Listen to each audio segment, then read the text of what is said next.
Quand on se lance dans la publicité en ligne, on pense souvent que les plateformes comme Google Ads et Facebook Ads sont des plateformes magiques qui vont convertir toutes les personnes qui regardent nos publicités directement en clients. Mais la réalité, c'est que sans stratégie, vous allez dépenser énormément d'argent pour acquérir uniquement les personnes qui vont faire un achat compulsif sur votre site sans jamais nouer de vraies relations avec votre marque. Vous allez donc passer à côté de la majorité des clients potentiels que vous auriez pu acquérir si vous aviez une vraie stratégie d'acquisition. Bonjour à tous, moi c'est Audran, je suis chargé d'acquisition chez Canephora et dans cette Minute Café, je vais vous montrer comment vous pouvez structurer vos publicités pour réussir à tirer profit au maximum de la publicité en ligne.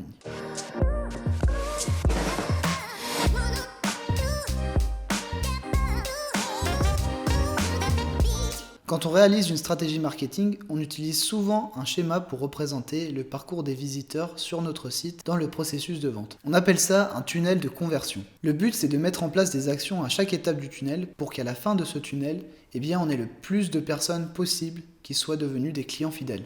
En publicité, on va utiliser exactement la même chose pour pouvoir réaliser notre stratégie. Il va falloir essayer de structurer ces publicités comme dans les étapes du tunnel. Pour la publicité, on peut séparer notre tunnel en 4 étapes. La première étape, c'est l'acquisition. Les publicités d'acquisition sont des publicités que vous allez montrer aux personnes qui vont découvrir votre marque. Vous allez ici présenter votre produit ou votre service, expliquer la problématique qu'il résout et mettre en avant les avantages de votre produit. Le but ici, c'est pas forcément de faire le plus de ventes possible, mais ça va être de susciter l'intérêt des personnes qui regardent votre publicité pour votre marque. La deuxième étape du tunnel, ça va être l'étape de réengagement. Les publicités de réengagement, ce sont tout simplement les publicités que vous allez montrer aux personnes qui ont déjà interagi avec votre publicité, que ce soit des vues de vidéos ou bien même des commentaires, des likes, etc., mais qui sont jamais allés pour l'instant sur votre site. Dans cette étape, il va falloir essayer d'attirer la curiosité des personnes qui ont déjà vu votre contenu en créant de nouvelles publicités pour que les personnes viennent cette fois sur votre site. La troisième étape, c'est l'étape de retargeting.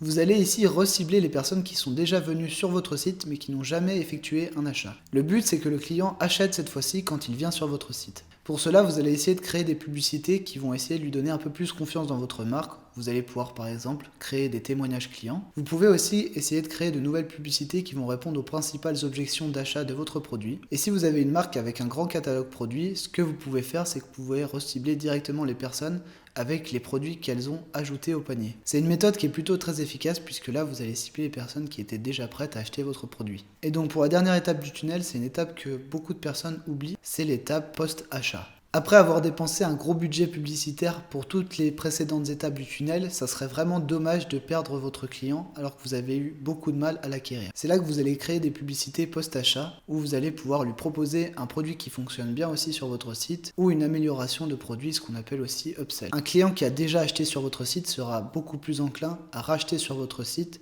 qu'une personne qui ne connaît rien du tout de votre site. Si vous organisez vos campagnes comme cela, vous allez rapidement augmenter votre chiffre d'affaires sans avoir besoin forcément d'acquérir toujours de nouveaux clients. Voilà, c'est tout pour cette Minute Café. Si ça vous a plu, n'hésitez pas à interagir dans les commentaires et on se retrouvera dans la prochaine Minute Café.